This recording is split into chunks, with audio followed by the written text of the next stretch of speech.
in Huron, a Central Valley community of farm workers long cut off from the rest of the state by scant public transportation availability.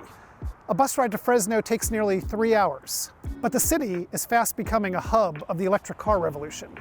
Electric cars have this reputation of being for rich people, but Huron's mayor, whose name is Ray Leon, he saw a different opportunity. He created the Green Raiteros. It's this fleet of electric cars that drives his farm worker community all over Fresno County free of charge. Raitero comes from the word raite. Raite comes from ride, so it's a Spanglish term. So a raitero is a person that gives you a ride or the person that takes the ride. It's for people who might need a ride to a doctor's appointment or maybe to run an errand in a nearby city.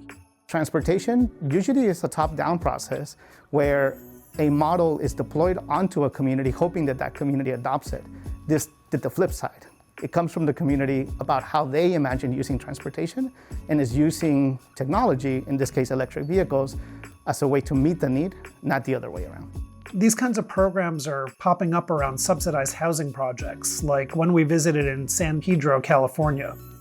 The government's saying that to successfully fight climate change, low and moderate income communities have to have access to these electric vehicles. Dicen que en un futuro los carros van a ser ya solamente eléctricos, entonces es una forma también de como actualizarse uno y pensar que en un momento quizás ya va a usar uno ese tipo de carro.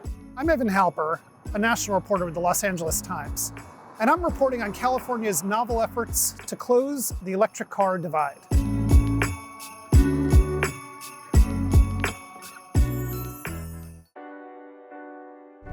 Huron's been ride-sharing long before Uber. Raiteros precede Uber by decades.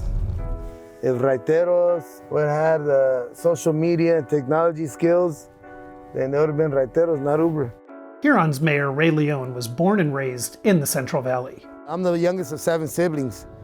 You know, all my siblings helped out working in the fields, helped the family economy. I remember being in the grapevines, you know, little kid, you know, carrying the tabla. The tabla's like this. I remember having it like this, carrying it. My mom asked me, tráeme la tabla. I'll be like this. Put it on the paper so the wind wouldn't blow it away. She'll put some grapes on it. Leon knows what it means to live in a farm worker community, miles from a major city or health services, where resources are thin. When he set out to find a transportation solution for his community, he didn't stop there. It's always good to pursue a solution that solves more than at least 3 problems, you know? And the problems in my community are environmental, health, economic, transportation, and climate at a global scale, right? Now the Green Raiteros has 9 electric cars, and yeah, it costs money. But it's paid for mostly with grants Leon cobbled together from state climate programs industrial polluters have to fund. So you get the adapter, got this on Amazon. What does the state need to do to get more people using these kinds of cars instead of gas vehicles? I think it's a matter of priority. It's always about who do you value or what do you value? And we know that farm worker communities, brown communities, have never been valued as much as they should. Is it as simple as creating subsidies, making them affordable for people, or is there more work to be done to even get folks to? I think subsidies is a part of it. You know, it's gonna be a while before we get people acculturated to sharing a fleet. Primera vez que vas a manejar en uno? Sí. Sí. Yeah, it's your first time. ¿Y qué piensa de ellos? Pues que es un buen servicio porque nuestros esposos andan trabajando en el campo y ya no les dan tanto permiso para faltar.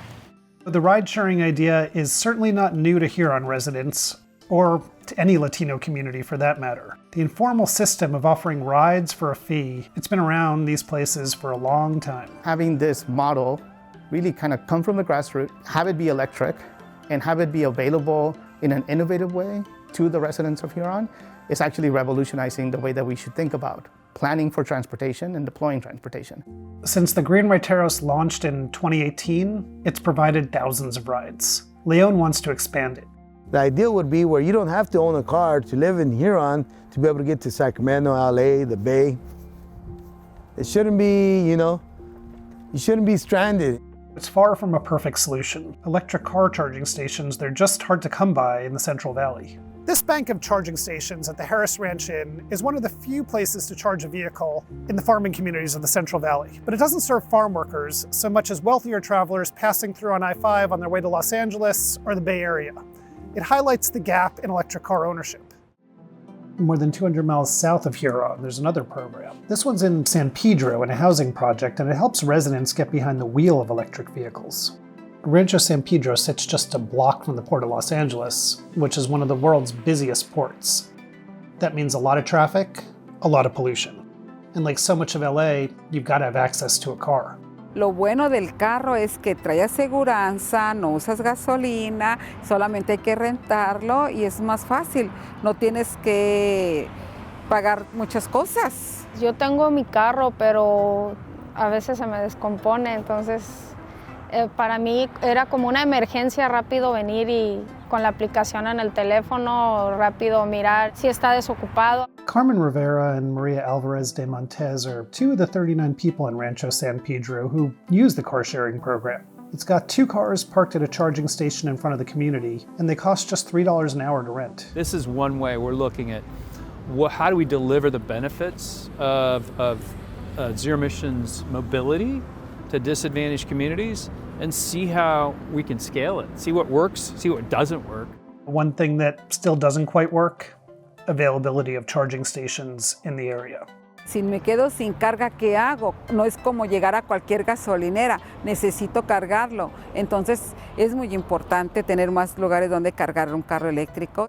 Whether ventures like this one or the green Raiteros can be exported throughout the state and the nation is not so much a question of money. Congress and California are both prioritizing electric vehicle adoption in their budgets, and the cost for the cars, it keeps dropping.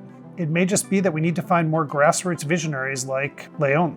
What kind of divide are we seeing, and what does it mean for the communities that are being left out? The biggest divide is just how long we've been subsidizing the adoption of early adopters versus now focusing more on low-income consumers to be able to gain access to this technology. Don't build your plans towards early adopters.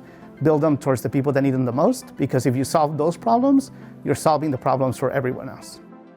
Hey, thanks for watching. You can read the full story at latimes.com, where you can also check out our series, The United States of California, which focuses on the impact of California's agenda on the rest of the nation.